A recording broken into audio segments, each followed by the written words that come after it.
What's up, guys? Welcome back to Let's Play Basara 2! So, after Keiji's little family squabble there, we're finally moving on with his quest to reunite all the forces against Toyotomi Hideyoshi. At least if you're following the plot of the anime.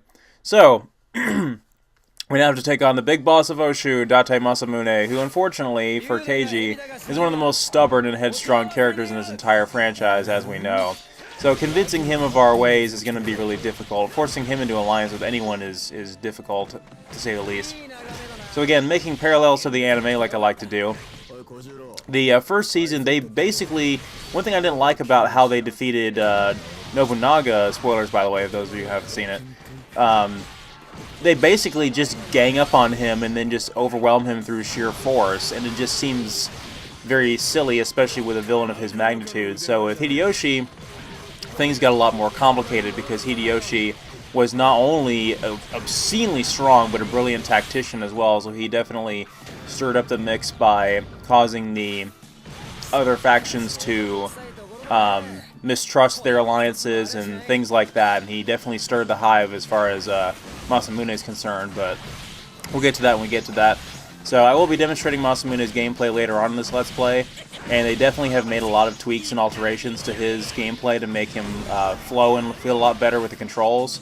But he's mostly the same, he has the same moves. He unlocks some of the moves in a different point, like he starts out with different moves than what he did before. And speaking of different moves, Keiji now has a different secondary attack, which is awesome. It sends enemies hurling up into the air with a massive air juggle.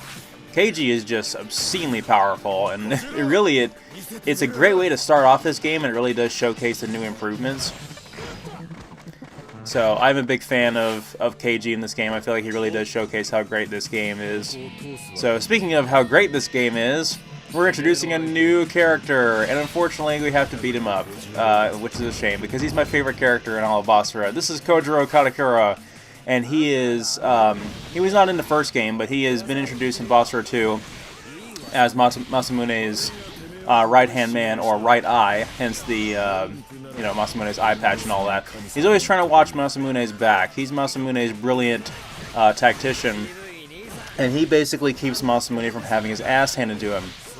And this is showcased quite a bit in the anime in Season 2, where basically Hideyoshi's men plot to kidnap Kojiro because they know that it's Kojiro that actually keeps Masamune's head on straight, and that without him, Masamune would not know what to do in a very challenging situation. So, they kidnap Kojiro, and then they plant insurgents in Masamune's territories and start an uprising. And Masamune splits his forces into 3 different sub-armies, and they just get annihilated, and he realizes he's just falling apart without Kojiro, and insert the bromance, homo undertones there if you wish, but great characters, great camaraderie, and he is actually not playable in Basara 2, but he will be playable in the expansion, so we'll get to him when we get to him. I'll talk a lot more about him when we actually play as him, so I'll leave things to a minimum for now.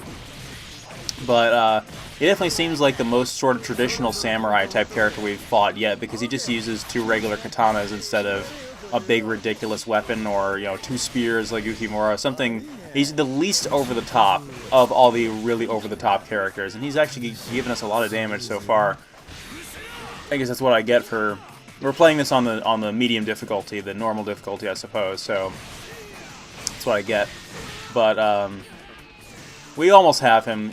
Actually, one thing you'll notice too with this, and I didn't point that out before, but we can showcase it now, is that you can actually see the enemy boss's gauge as you're fighting them, so you know if they're about to unleash their boss attack. And again, it's usually just... They'll usually just have like an aura around them and deal obscene amounts of damage. Pretty much all these types of Warriors games have that, where the enemy can fill up their gauge as well.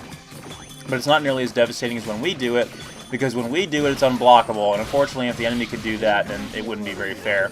So, as per usual with all the Masamune levels, we have the horse race sequence, and granted Masamune is already at the end of the road with this one, so we don't have to race him all throughout the level like we do always, but yeah, this level just gets more and more ridiculous as the series goes on, and you'll see what I mean, especially when we get to Basara 4. But, I almost said during one of my previous recordings of this, I said motorcycle race instead of horse race because, as we know from the anime, for some reason they decided it would be stylistic and cool to put motorcycle tailpipes and handlebars on Masamune's horse. So, further establishing just how over the top this series is. But luckily, my horse did not get hit, and we made it all the way to the end.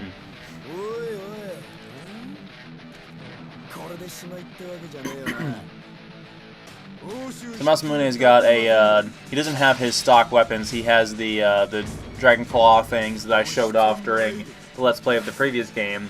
They're not his strongest weapon, but they are electric elemental, so they can stun enemies. They're very, very good, and they look just awesome. It really does reinforce the established aesthetic of, you know, Dragon Claws. So we're going to stay on the horse a little bit and try to slash away at his other enemies that are in this map, and hopefully more will not show up so we can have a proper one-on-one fight with Masamune.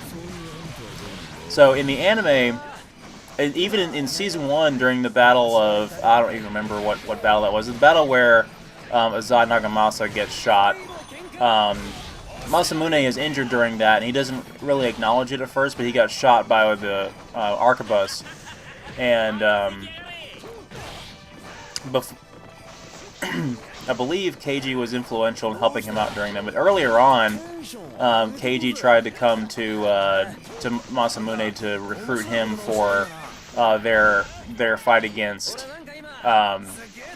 Nobunaga, and again Masamune kind of handed him his ass. But Keiji held his own against him, which really goes to show how strong Keiji is. So, if I hadn't said so before, Keiji is like the Vash the Stampede of this game. He's all about love and peace. And he's obscenely strong, but he doesn't like to hurt anybody, so... Great character, though. So we're going to have to watch our toes with Masamune here, because like I said, he's got all the right tools to take us on. Those weapons are pretty dangerous, and he can just outright savage us when we get, if we let our guard down. And he's got access to pretty much all of his moveset as well, so we lost quite a fair bit of health tangling with him there.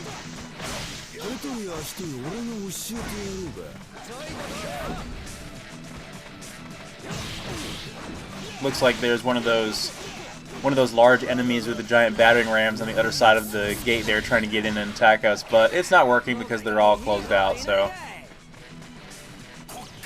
Alright, Masamune, that's what happens when the boss uses their gauge. If you look at Masamune glowing right now, that's basically what happens, so...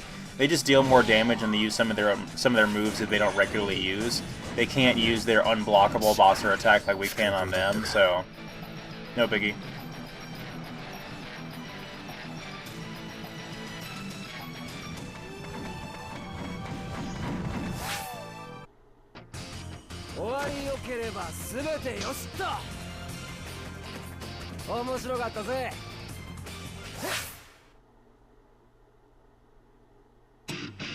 Alright, so that's it for that.